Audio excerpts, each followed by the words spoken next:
Oi, tudo bem? Essa é mais uma das nossas semanas aqui reunidos no nosso podcast de atualidades. Eu sou o professor Pedro Zonta e tenho a honra de falar com meu querido amigo Guilherme de Oliveira Freitas. Oi, Ô, gente, tudo bem? Como é que vão as coisas? Eu agradeço muito pela presença. É sempre um enorme prazer, né? Tem sido muito legal encontrar vocês semanalmente aqui e essa conversa tem sido muito legal. Agradeço muito, Pedrinho. É uma delícia estar com você. É um prazer em inúmeros aspectos, em infinitos aspectos. Eu fico até acanhado, Até coro. Cara, agradeço muito pela presença, viu? Pra todo mundo que tá acompanhando a gente pelo Spotify, pelo YouTube, no canal do Coruja Sábia. Esse podcast de atualidade tem sido uma parte legal, tem sido uma parte divertida. Eu acho que a gente tem aprendido mais do que ensinado, né? Nossa, totalmente, né? E tem sido muito legal. Então agradeço a presença de todo mundo. E vamos pro que interessa, né, meu amigo? Bora O que vai acontecer hoje? Notícia, toda semana uma notícia tranquila.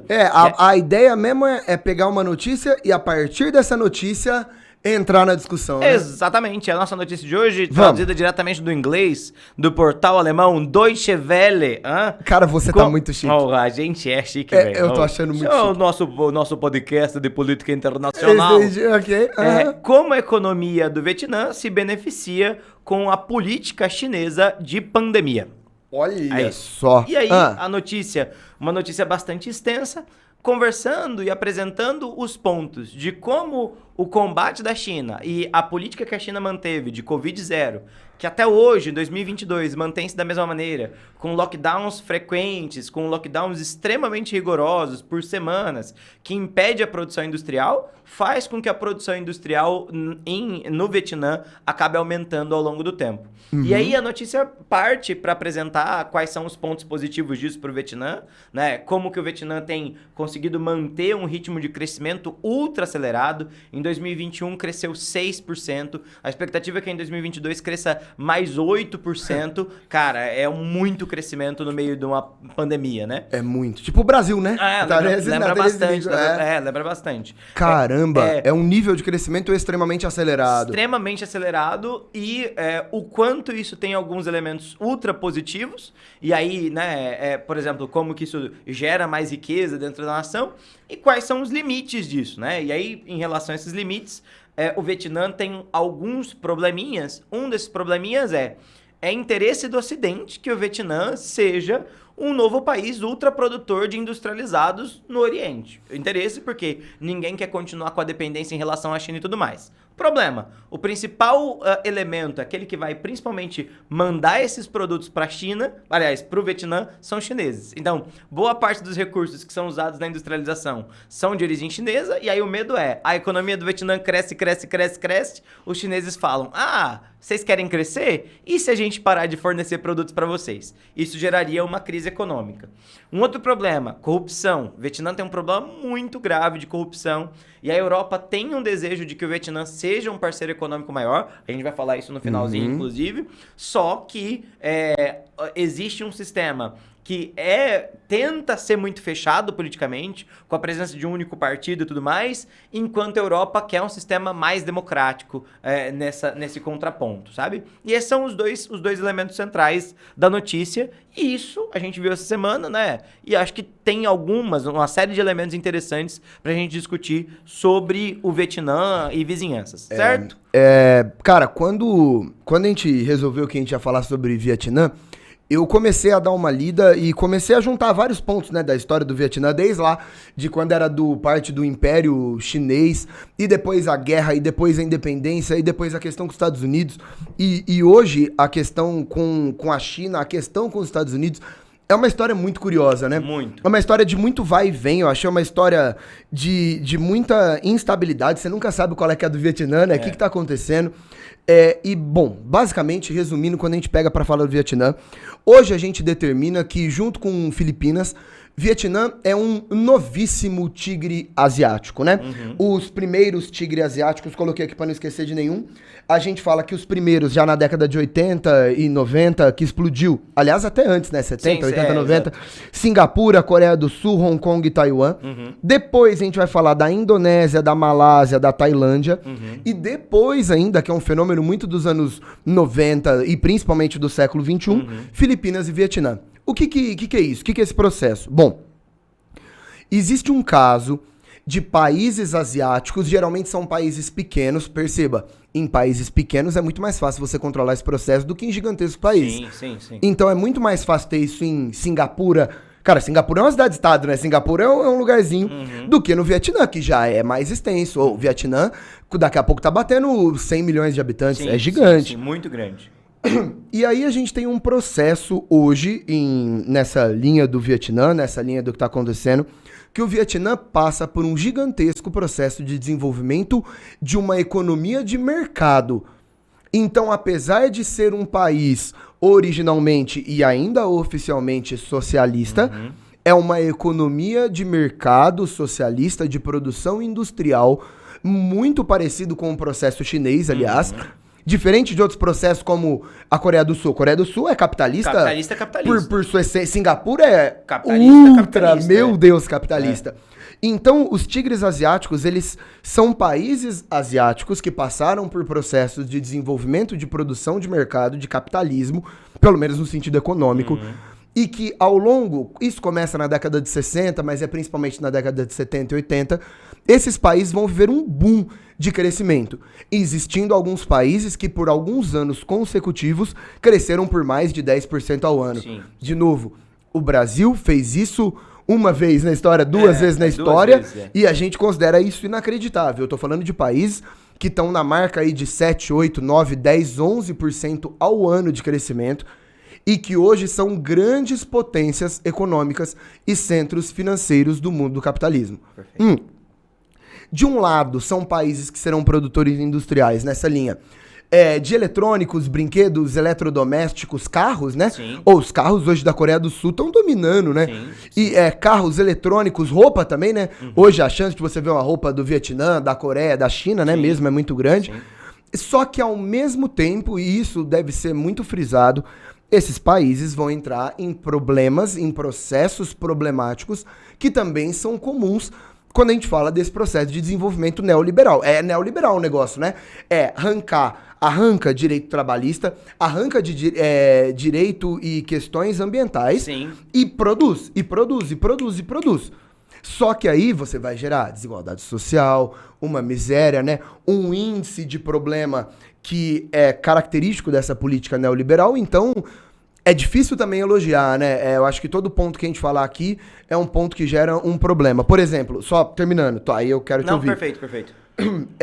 De um lado, você vai ter um ultra crescimento do PIB e vai ter uma melhora no processo de urbanização, industrialização.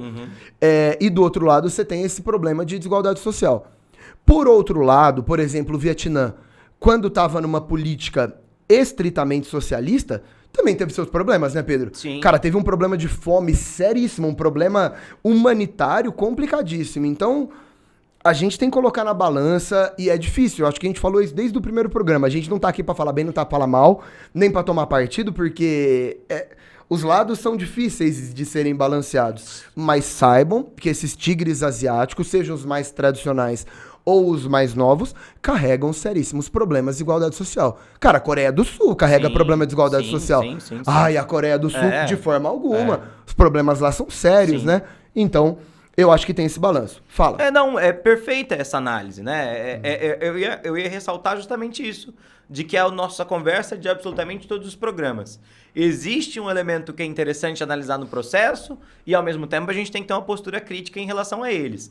E é interessantíssimo, né, que muito desse crescimento, ele é pautado não em empresas locais, mas em empresas estrangeiras que investem na produção desses territórios. Total. No Vietnã, por exemplo, boa parte da planta da Samsung, que é a mais gigantesca das empresas da Coreia, não está mais na Coreia, mas se deslocou para o Vietnã. E aí, por que se desloca para um país desses, né? Se desloca para um país desses porque, basicamente, a mão de obra é muito mais barata, justamente porque os direitos trabalhistas são muito menores. São flexíveis, né? Os encargos para compensação de danos ao meio ambiente são muito menores, e aí o capitalismo vê nessa coisa a possibilidade de aumento da margem de lucro. Opa, se em uma nação eu tenho que aqui pagar o funcionário, fazer o funcionário descansar, tenho que compensar camada de ozônio, tenho que compensar pegada de carbono, não, eu vou tentar buscar um país em que isso não seja necessário, eu vou conseguir maximizar os meus lucros,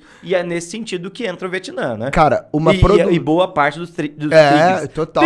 Tigres Cara, asiáticos. uma produção dessa na Europa é impossível. Impossível. É impossível. Pensando em salário, pensando em questão ambiental. Não, pensa os impossível. franceses. Você falou para um francês, vamos cortar suas horas, suas horas extras. Ele põe fogo na sua casa. É isso. Imediatamente. Porque os franceses têm isso. Todos os carros da Champs-Élysées aparecem. Os franceses têm isso. Pode ver. Toda revolta, dita no Google, revolta na França, tem carro queimado. Tem carro queimado. Eles não sei se eles odeiam a Citroën, que é.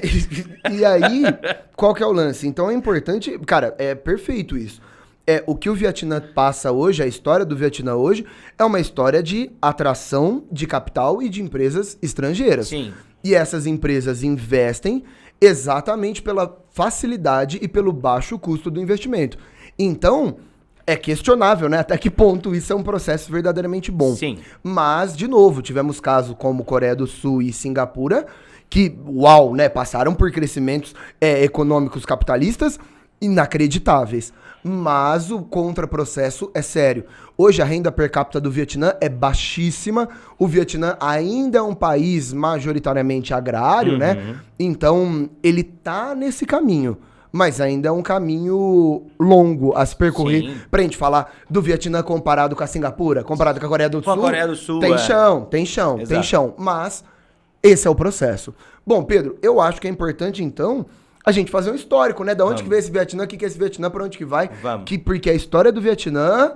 É da chão, né? É da chão. Loucura. Então, vamos lá, roda a nossa vinhetinha que a gente vai entrar na parte pra gente falar do nosso histórico.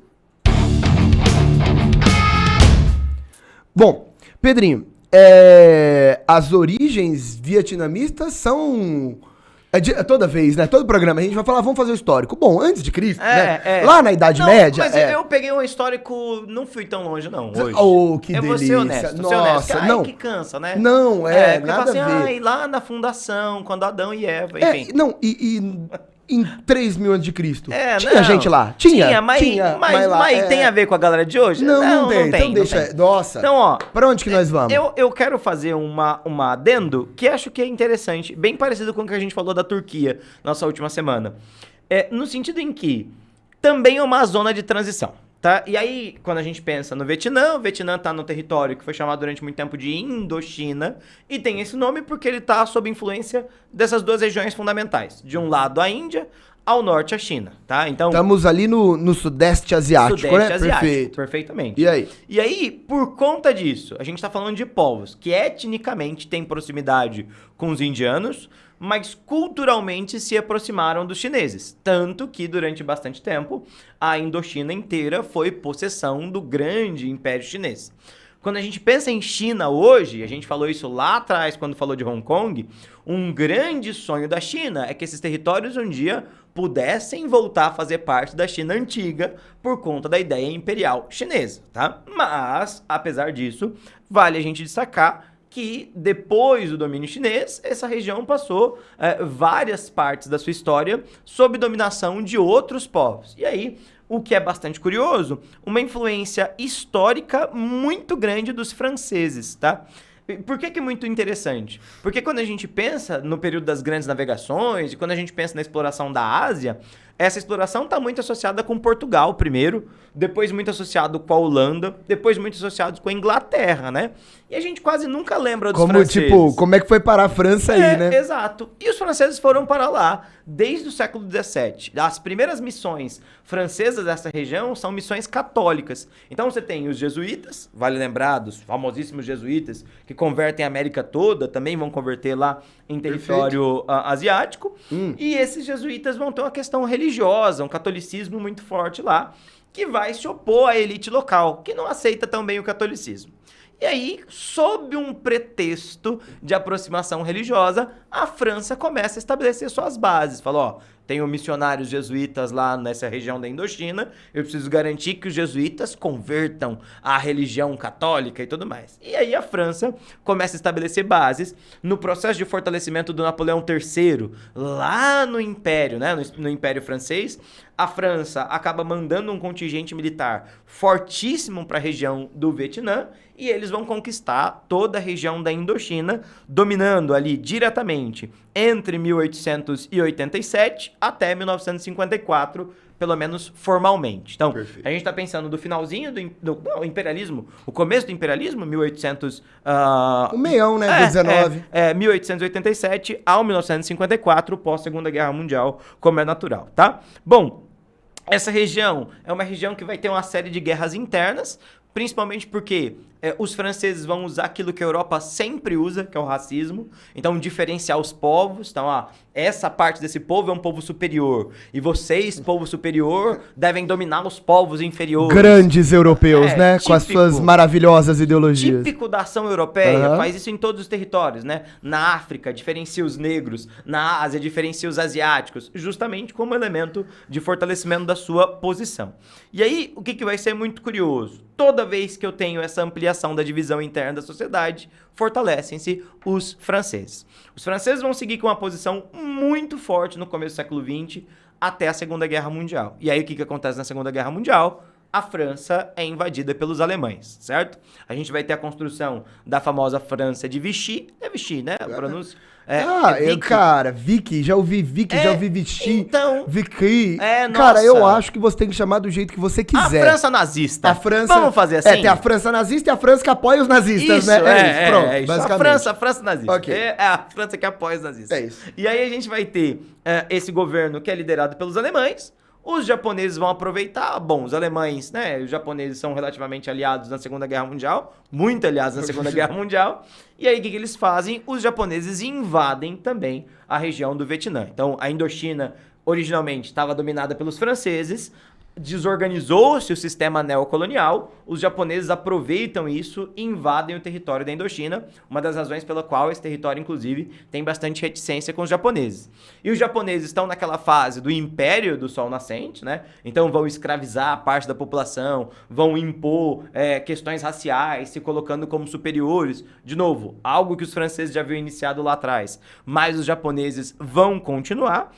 E é no meio dessa confusão que a gente vai ter a formação da Liga Revolucionária para a Independência da Indochina, liderada por um cara que tem um nome muito famoso, que é o nome da principal cidade do Vietnã hoje, um senhor chamado Ho Chi Minh.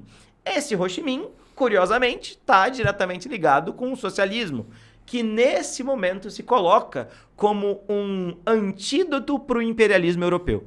E isso Perfeito. É interessante, né, Gui? Nos países em que o socialismo se fortalece, na África, e se fortalece no mundo asiático, o socialismo é entendido como o anti-imperialismo, certo? O Lenin, né, determinava que o imperialismo seria o estágio superior do capitalismo. Então, a partir do momento que você tem potências imperialistas capitalistas, como que você luta contra isso? Sim, com o você socialismo. luta com a luta socialista. É Angola, é Moçambique. Cara, na Índia, apesar dela ficar não alinhada também, o movimento era forte. A China vai fazer isso, a Rússia vai fazer isso e, claro, sim. o Vietnã. O Vietnã também vai fazer. Bom, isso, né, esse Ho Chi Minh consegue expulsar a invasão japonesa e a partir desse momento se transforma nesse grande líder, nesse cara que mantém a coesão interna da nação. Então, é a figura que todo mundo reconhece pelo fato de ser essa figura que expulsou os japoneses. E a partir desse momento, a partir de 1945, no fim, né, ali da Segunda Guerra Mundial, o Ho Chi Minh e as próprias forças internas da Indochina começam um processo de fortalecimento da ideia de independência. E entre 1945 e 1954, nós temos a chamada Guerra da Indochina, ou Guerra de Independência da Indochina, em que os franceses vão lutar contra esses locais. Em 1954, a gente vai ter o fim da guerra, a Indochina vai se tornar independente, e a gente vai ter a separação entre Laos, Camboja e Vietnã. Mas, e aqui eu vou deixar a perninha pra você, o Vietnã tá separado, mas literalmente separado, né? É isso aí. Tem dois Vietnã? É isso, Gui? aí. Como funciona? Bom, Que passagem. ao final... Não, achei bonito, né? Legal, Você legal. mandou, você tocou a bola. Vai lá, meninão. Aí. Pá. Vai. O que aconteceu por conta de acordos internacionais, no contexto do final, né, da Guerra da Indochina, no contexto de independência de Laos, Camboja e Vietnã, por conta da luta socialista no Vietnã, conseguiram garantir, isso é um processo europeu, isso foi determinado em Genebra, que o sul do Vietnã não seria socialista e a influência de Ho Chi Minh estaria somente no norte. Portanto, ao final da Guerra Indochina, ao final da Guerra da Indochina, temos um Vietnã separado. Nasceram 2 estados, o Vietnã do Norte, de Ho Chi Minh, certo?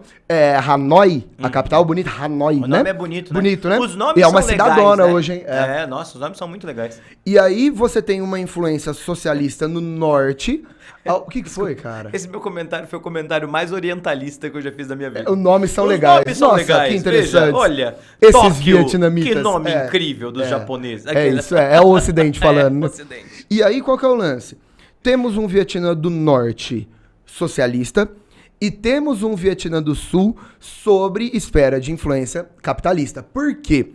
Pedro, a gente acabou de sair do contexto da Segunda Guerra Mundial? Sim. Então estamos entrando no contexto da Guerra Fria. E exatamente como aconteceu na Coreia, o Norte se mantém sob influência socialista e eu tenho um Sul de influência capitalista. Aí vem o rolê e aí vem a grande história. Nossa, agora eu fiquei pensando nisso hoje, sabia? Quando a gente tava gravando, a gente falou, ó, vamos gravar Vietnã e tal. E aí eu fiquei com essa parte, né? Eu vou falar sobre a Guerra do Vietnã. Eu falei, meu Deus, como que eu vou explicar a Guerra do Vietnã em 5 minutos? Sim. Então, ó, eu vou contar a história da Guerra do Vietnã. Eu vou contar. Você me avalia depois, Pedro. Tá Se a bom, minha tá explicação foi suficiente ou não foi suficiente. Perfeito, vai lá. Porque agora vem o desafio, né? Tá, então, tá. gente, ó, É presta curta, atenção. né? É curta, a tranquilo. vantagem é Ó, eu vou basicamente falar agora sobre a guerra mais importante do contexto da Guerra Fria e sobre o maior conflito desde o fim da Segunda Guerra Mundial no mundo, né? Então o negócio não é pouca coisa, né? Não é pouca coisa. Bom, vamos lá, gente. O que acontece? O Vietnã foi separado e o norte se manteve socialista, a influência do Ho Chi Minh. Ho Chi Minh é a maior figura da história do Vietnã, né? Não tem nem o que falar. Não tem. Cara, o Ho Chi Minh, eu tava estudando a vida dele, né? Ele viajou o mundo inteiro, esse mano. Inclusive no Rio de Janeiro. O Ho Chi Minh, líder vietnamita socialista, viveu no Rio de Janeiro na infância dele. Por 2 anos. No contexto da revolta da Chibata. Tipo, ele viveu nos Estados Unidos, na Europa inteira. Oh, que história, hein? Que história, né? Bom, vamos lá. Norte socialista, influência do Ho Chi Minh. E era cozinheiro, tá ligado? E era cozinheiro, Você né? não pensa o Jacan fazendo a revolução. Não, né? Não. É isso. Belíssimo comentário, cara. Desculpe,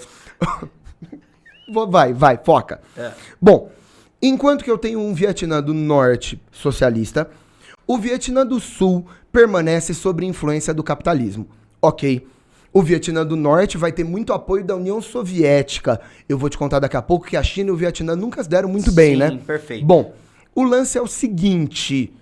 Apesar do Sul ser determinado como influência capitalista e ser um país que vai ter a tutela dos Estados Unidos, a maior parte da população do Sul não queria permanecer no capitalismo e o Norte tinha o sonho de reunificar o Vietnã e fazer um só país socialista. Qual que era o intuito daquele Sul permanecer capitalista? Bom, primeiro, surge uma grandiosa guerrilha no sul do Vietnã, que são os Vietcongs.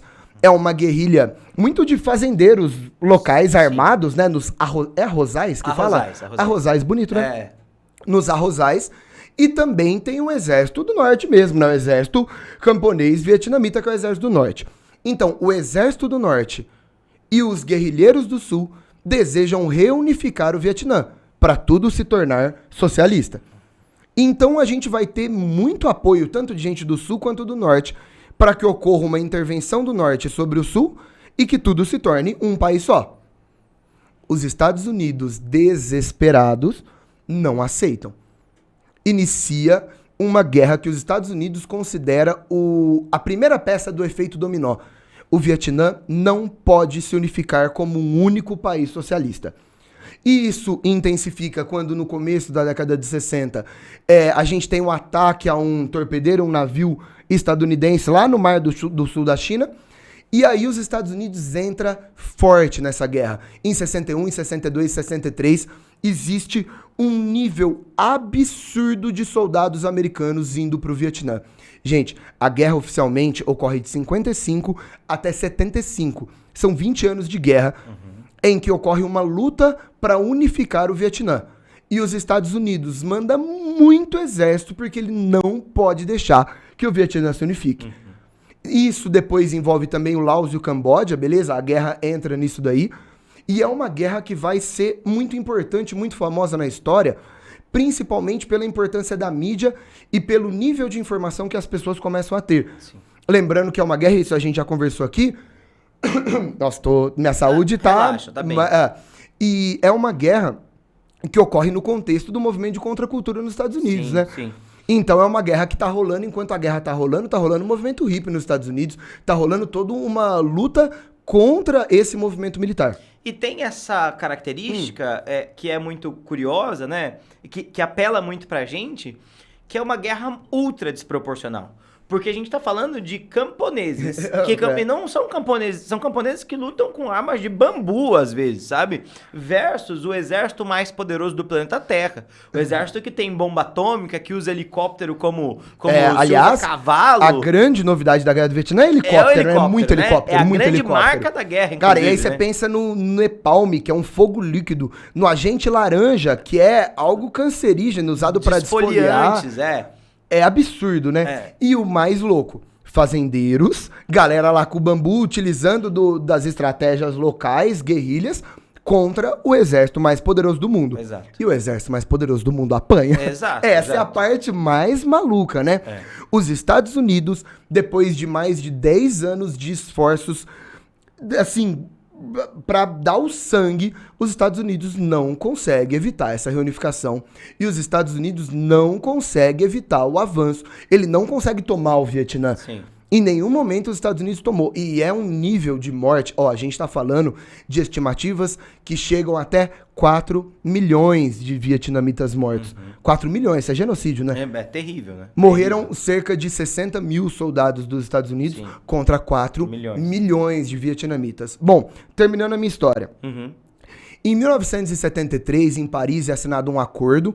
Beleza, os Estados Unidos aceita a retirada gradual das tropas, inclusive sai Nobel da Paz aí, porque eles acertaram o esquema.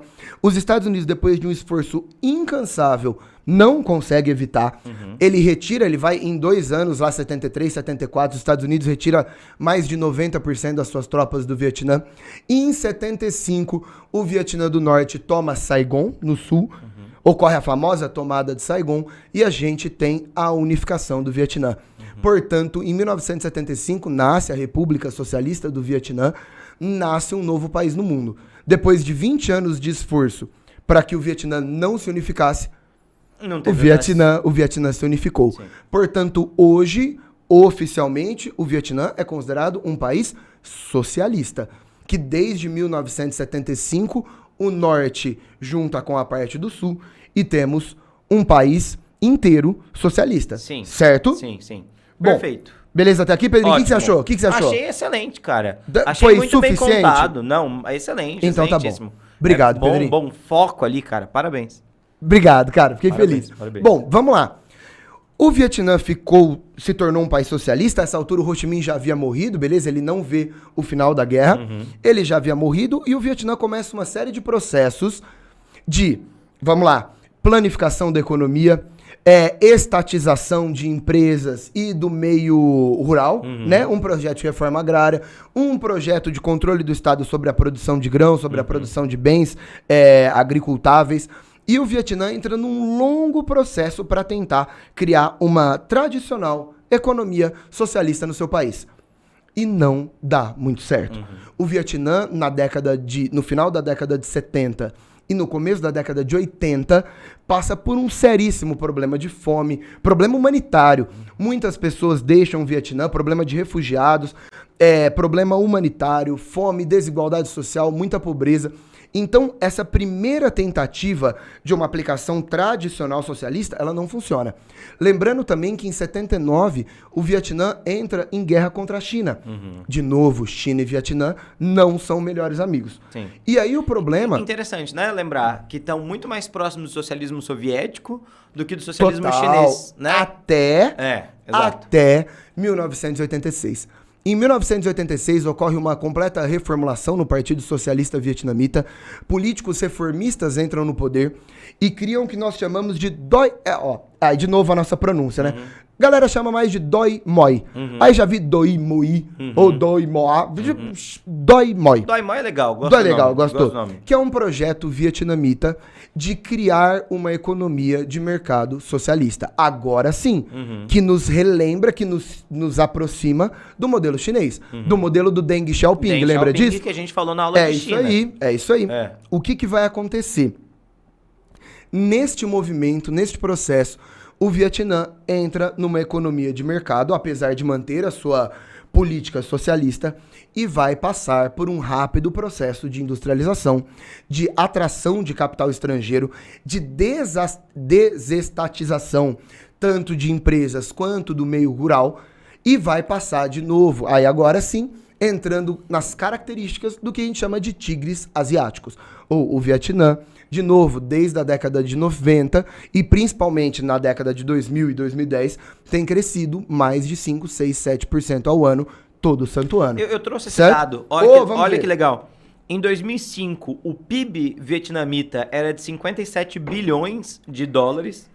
Em 2014, o PIB era de 185 bilhões de dólares. Uau. Né? É incrível, um crescimento médio de mais de 6% ao ano desde 2005. 2005, 2006, 2007, 2008. Os caras passaram pela crise econômica de 2008 crescendo Intactos, 6%. né? Que sabe? loucura, né? É muito absurdo. É muito né? absurdo. É muito absurdo. E aí, neste processo, hoje, a gente tem esse Vietnã que passou, louco, né? Por um caminho de muita mudança, que de uma guerra de independência, de uma guerra contra o domínio dos Estados Unidos, para se unificar como um país inteiramente socialista, e 10 anos depois, praticamente, adota uma economia de mercado socialista, se abre e hoje é considerado um novíssimo tigre asiático.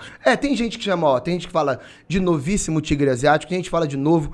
Tem gente, olha que interessante, que chama de tigre asiático porque agora a Coreia e esses outros países mais desenvolvidos, Singapura, seriam dragões asiáticos. Sei, então, sei. né? Uma briga de bicho. Uma briga de bicho, uma briga de bichos orientais. É isso aí, dragão é um bicho, né? É um bicho, então tem tá bom. no horóscopo chinês, é um bicho. É um bicho, ok.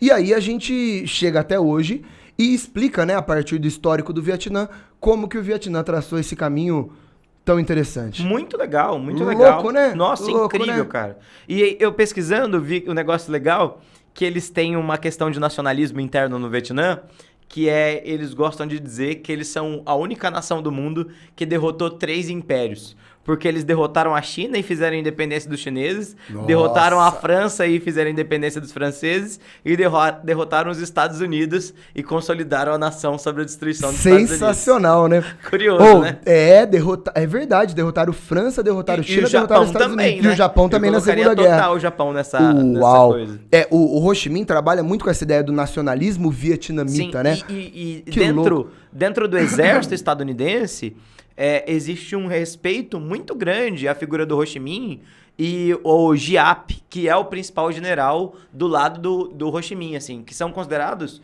caras que revolucionaram as táticas de guerra de maneira que ninguém nunca tinha visto no planeta Terra. Até hoje, o West Point, que é a grande academia militar dos Estados Unidos, do Exército, acho que do Exército, estuda muito as táticas militares vietnamitas durante a guerra. São guerrilhas, né? Porque pensa, os Estados Unidos têm um exército nacional formado há muitos anos. Há muitos anos, desde a Cara, o independência, pelo menos. Vietnã teve a sua independência imediatamente. A guerra do Vietnã começa imediatamente após a guerra de independência. Eles não tinham nada, né? Eles não tinham nada. É impressionante. É impressionante. É isso, legal né? demais. Bom, eu acho que agora que a gente já fez o histórico, a gente pode puxar pra falar sobre a questão do Vietnã hoje. Vamos. E nesse terceiro bloco é sempre a ideia de relações internacionais e o Vietnã com o resto do mundo. Perfeito. Então vamos pro nosso terceiro bloco. Excelente. Pedrinho, eu acho que é sempre legal, e eu tô gostando dessa parte, eu acho que tem que ficar fixo isso. Eu gostei também. No terceiro bloco, o assunto que a gente tá falando, pode ser o país que for, do assunto que for, do jeito que for, você fala da relação desse país Com o Brasil. com o Brasil. Ótimo. Então, você tem informação pra trazer sobre a relação Vietnã-Brasil? Cara, é interessante isso. que assim, essa ideia... Não são países que têm uma relação muito próxima historicamente, tá? Até mesmo porque são dois países muito agrícolas e tudo mais. Então, o que se produz aqui, Vietnã, né, também produz, né? É óbvio que os grãos são diferentes, mas existe um sonho, né, brasileiro, e meio isso tem a ver bastante com a economia, que é o sonho de que a economia brasileira cresça tanto quanto essas economias desses tigres asiáticos, né? E aí existem vários esforços nesse sentido, né? Então, quando lá atrás o Brasil organiza o Mercosul, né? Tem um pouco essa ideia do estímulo do crescimento, muito parecido com o mundo oriental também, que já vinha crescendo bastante na década de 1980. Vale destacar, porém, né? Os tigres asiáticos não são uma cooperação, não são nada, é só um nome que se dá para os países que crescem absurdamente, tá? Não tem acordo de livre comércio, não tem união aduaneira, não tem não nada. Não é um bloco econômico, não né? é União Europeia, não é isso. É que a gente chama de tigres porque eles passaram por um histórico de desenvolvimento parecido. Isso, mas não quer dizer que eles são aliados, nem estão no mesmo bloco econômico. Perfeitamente. E depois disso, né, na formação ali em 2002, 2003, 2005 dos BRICS, né, a ideia também é que esses BRICS capitaneassem um crescimento no momento em que esses tigres asiáticos já não estavam mais tão bem, os primeiros, né, já não estavam mais tão bem, e que Brasil, Rússia, Índia, China se transformassem a partir daquele momento nos grandes países que liderariam o crescimento mundo afora, mas também acabou fazendo água a esse plano. Então, o Brasil olha para esses exemplos asiáticos meio como uma pretensão, um desejo, um devir, mas não traça caminhos parecidos, nem vinculado à industrialização. Inclusive a gente discute muito mais desindustrialização no Brasil do que industrialização. Isso é legal. Eu ia comentar essa questão mesmo, porque o Brasil hoje, ele se afasta da industrialização. Completamente. Então pega a história da Singapura, da Coreia do Sul, ou a história das Filipinas, a história da Malásia, a história da Tailândia e, claro, a história do Vietnã. É uma história de intensa industrialização de anos 70, anos 80, anos 90, 2000, os caras não pararam. Cara, a gente parou. Ao ponto de Singapura, né, que a gente falou agora há pouco, ser a principal produtora global de microchips. Tá ligado? Tipo, vanguarda da vanguarda da vanguarda da tecnologia. Tipo o Brasil com soja. A vanguarda da vanguarda da vanguarda da vanguarda é um negócio que se produz desde o século IX.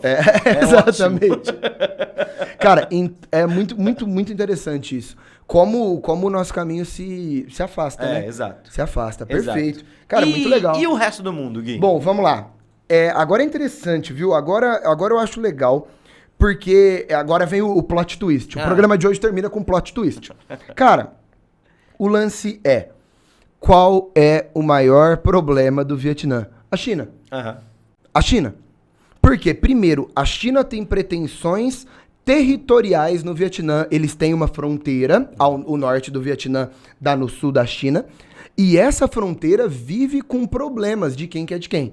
Então existe uma questão fronteiriça. E lembrando, a história do Vietnã comunista é uma história de aproximação com a União Soviética. E já falamos também no episódio de China aqui. Quando a União Soviética desestaliniza, ela vai ter um grave problema e um grave desencontro com a China maoísta. Sim. Então a história da China comunista não é uma história de aproximação com a União Soviética. E o Vietnã tem uma aproximação com a União Soviética. Então, por conta da história socialista desses dois países, já ocorreu uma repulsa. Acho que eu até posso ir antes. O Império Chinês já dominou a região do Vietnã. Exato. Então, a China, se deixar, hoje toma o Vietnã de novo. Sim. E aí, o que acontece? E aí, hoje, uma das maiores tretas diplomáticas do globo, tá? A China tem interesse grandioso no mar chamado Mar do Sul da China, ou Mar da China Meridional, que é o mar que pega o sul da China, onde tá lá... Você gostou dessa definição? Onde tá Hong Kong lá. Então, de Hong Kong para baixo, ali é o Mar do Sul da China, só que pega essa parte que vai ter, primeiro, a Indochina de um lado e Filipinas, Malásia lá do outro lado. Então, aquele mar, primeiro, é uma das maiores reservas, cara, do que acha lá de petróleo e gás natural. Tem uma potência para exploração de petróleo e gás ali, que é um absurdo. Só que são águas internacionais que muitos países possuem direito naquele lugar. A China determina que por conta do seu histórico e da história do seu império e da história do seu desenvolvimento, aquele mar deve pertencer a ela. A China hoje está em briga com o Vietnã, com a Malásia, com Singapura, está em briga com as Filipinas e com a Indonésia, porque ela determina que o mar da China meridional deve ser só dela. Sim. Então, existe uma baita de uma treta entre Vietnã e China, porque grande parte aliás, todo o litoral vietnamita, eu ia falar grande parte do litoral, mas não. Tudo tá no mar do sul da China. O 100% do litoral do Vietnã tá no mar do sul da China. E a China quer pegar todas essas águas internacionais para ela. E aí vem a melhor de todas as partes. O Vietnã com uma série de problemas contra o imperialismo chinês. O Vietnã arrumando o rolo com a China, porque a China quer pegar aquele mar tudo para ela e quer se tornar uma potência maior ainda. Pedro, qual país hoje no mundo é contra qualquer processo imperialista da China? E qual país hoje no mundo odeia o imperialismo chinês e quer barrar o imperialismo chinês e é totalmente contra a China pegar o mar da China ou qualquer outro lugar, ou Taiwan, ou o que quer que seja? Qual país do mundo, conta pra mim, odeia o imperialismo chinês e não quer que a China se torne a maior potência do mundo? Conta pra mim. Posso fazer uma pergunta? Pode. Esse país já perdeu uma guerra no Vietnã? Esse país já perdeu uma guerra no Vietnã. Por acaso é os Estados Unidos da América? Ou seja, o Vietnã tem o maior problema hoje com a China. E os Estados Unidos?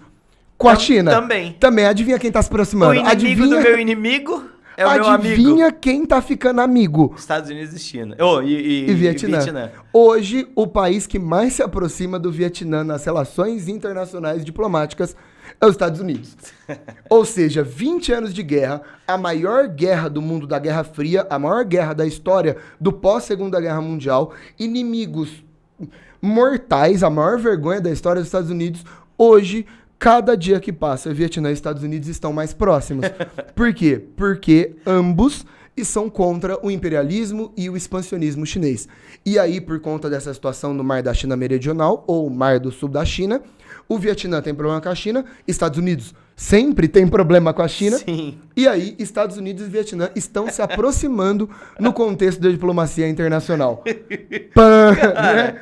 É muito louco, né? Que inacreditável. Não, é muito louco, né? Eu posso só pra gente fechar isso? Vai lá, eu até vou colocar uma água aqui. E aí uma coisa engraçada, né? Isso tem tudo a ver com o que a gente tá falando. Então, por conta dessas questões, então da influência dos Estados Unidos no Mar do Sul da China, teve um aviso, o Biden declarou um apoio agora há pouco tempo a Taiwan, né? Taiwan tem uma situação muito parecida, a China quer a todo momento fazer parte, né? Quer a todo momento tomar Taiwan para si e tal. E aí o Biden falou, olha, a China não pode fazer nada em relação a Taiwan, porque senão a gente vai atacar, porque a gente protege Taiwan de agora em diante. E aí a China fez a maior incursão da história chinesa, uma incursão aérea ao território de Taiwan, tipo, depois do discurso do Biden. Tipo, não faz nada, senão a gente ataca. A China...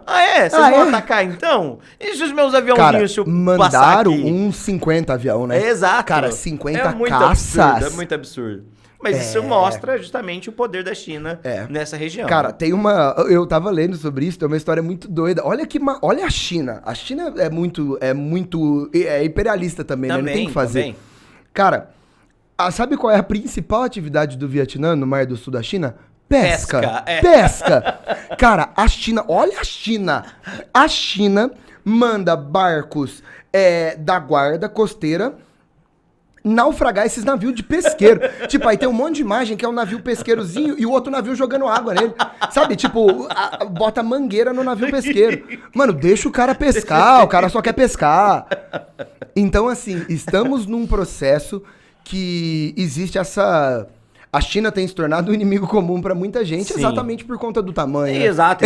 Não tem como. Todo império em ascensão assim na história vai enfrentar isso. Um país, quando se transforma em império, obviamente vai gerar isso. Bom, é isso aí. Vamos encerrar? É isso aí. Vamos pro nosso último bloco fazer... É legal, né? Quando no último bloco a gente dá uma passada em grandes notícias, 4 noticiazinhas. Pinceladinha. Pra todo mundo que tá ouvindo a gente aí. Lembrando, Spotify e YouTube. No canal do Coruja Sábia. Estamos sempre aí pra galera que tá acompanhando a gente ficar ligado que podem ser notícias que, apesar de não ser o tema principal, são importantes. Sim. Então, roda a nossa última vinheta.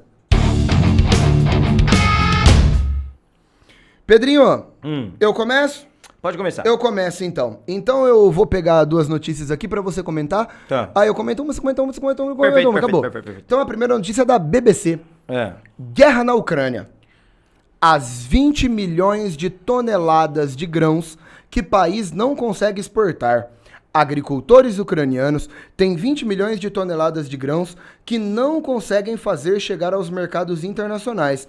E uma nova colheita está prestes a começar. Cara, ultra rapidamente, né? Tem a ver com o fato de que as terras da Ucrânia são extremamente férteis, extremamente férteis. Chernobyl. Exato. Chernobyl. A terra, aquela famosa terra preta, né? O isso solo aí. negro. É fertilíssimo. Desde a época de Roma, os romanos produziam alimentos nessa região. E o que os russos dominaram da Ucrânia? Principalmente a zona portuária. Então a Ucrânia dependia de Mariupol, dependia dos grandes portos para escoar a produção pelo Mar Negro. E a partir do Mar Negro vender para o Egito, vender para a Síria, vender para o restante do mundo. Mas as regiões portuárias estão sob influência dos russos, né? Faz parte do domínio russo e justamente a Ucrânia vem passando por essa dificuldade terrível. Tá? Seríssimo, né? Estamos falando de comida, né? Estamos falando de comida. E a gente tá pensando não só do empobrecimento dos agricultores, que talvez seja parte, né, nem tão dramática, mas principalmente o fato de que tem gente que vai passar fome e isso leva o custo da produção mundo afora, principalmente de trigo, que é o principal produto. Na sequência, eu posso falar da sua notícia de guerra ou você quer... Ah, não tem notícia de guerra, não. O que você tá arrumando, não, cara? eu tô maluco aqui. Colômbia? Manda aí. Eleições na Colômbia. Quem são ex-guerrilheiro e Trump colombiano que disputam o segundo turno? Colombianos vão decidir quem será o próximo presidente do país no segundo turno, dia 19 de junho, entre Gustavo Petro e Rodolfo Hernández. Cara, primeiro, ainda vale um programa sobre Colômbia, né? Totalmente. Ainda vale um programa. Mas, fazendo nosso comentário rápido, então, Gustavo Petro é olha isso, cara, um ex-guerrilheiro, um membro da esquerda está na frente contra Rodolfo Hernández, que é um... Cara, a galera tá chamando de um Trump colombiano exatamente porque ele carrega a ideia de ser o cara da antipolítica, um cara que não vem da política, não é um político tradicional e é bilionário. É bilionário, é empresário também. É, empresário também. E aí, qual que é o lance? A Colômbia é um país associado a uma política tradicional de governos de elite, políticos tradicionais e do conflito com as guerrilhas, com as Farc e toda essa situação. E, cara, nossa, vale muito um programa sobre isso, né? Completamente.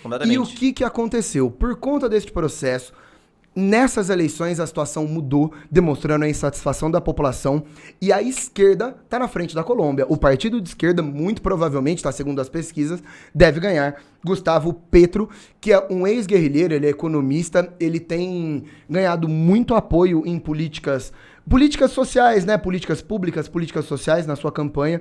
E ele tá à frente das pesquisas. E atrás dele, Rodolfo Hernández, que é um cara também nessa linha do Trump colombiano, que é um cara que não vem da política, é um bilionário e também carrega essa ideia de combate à corrupção, de fazer a nova política, né? Dessa ideia... Antigoverno. Isso aí. Antissistema. Antissistema. É isso aí. Então temos uma situação curiosa. Logo, logo a gente volta pra falar o que virou da Colômbia. Excelente. Certo? Vamos pra Posso próxima ir pra notícia? minha próxima notícia? Por favor.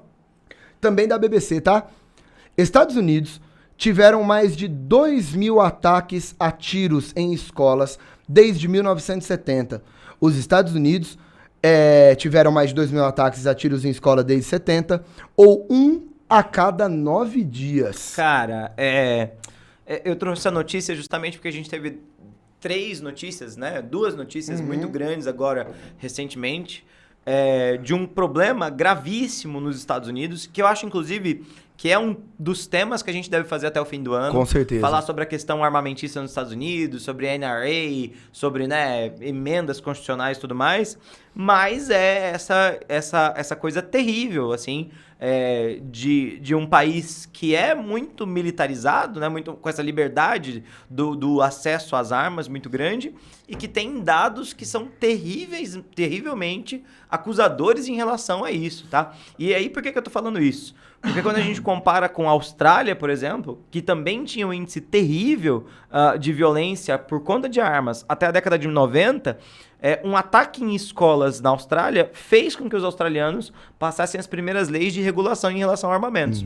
E de 1990 para cá, a quantidade de ataques que a gente tem na Austrália diminuiu terrivelmente, aliás, excelentemente. Falando. E isso justamente é o reflexo de como a política pública bem preparada consegue limitar esses problemas, em contrapartida a um país que deixa essas coisas saírem do controle completamente, tá? Perfeito. Mas totalmente acho que também vale um programa lá pra frente. E aí, vamos pra última notícia? Vamos, que também vale um programa, hein? Também vale um programa. A gente só tá com notícias que vale um programa. Reservas de urânio enriquecidos do Irã ultrapassam em 18 vezes o acordado. Não, primeiro que total vale um programa de Irã. Total. Bom, mas vamos lá. Bom, após a Revolução Iraniana, o governo xiita... Uraniana. É que urânio, né? Desculpa. Após a Revolução Após a Revolução Iraniana, o Irã iniciou um programa de enriquecimento de urânio. Ficou legal agora? Ficou. Bom, o Irã, ele tem um processo de se tornar uma potência nuclear, e esse processo visa esse combate ao Ocidente, essa ideia de não ceder ao imperialismo ocidental.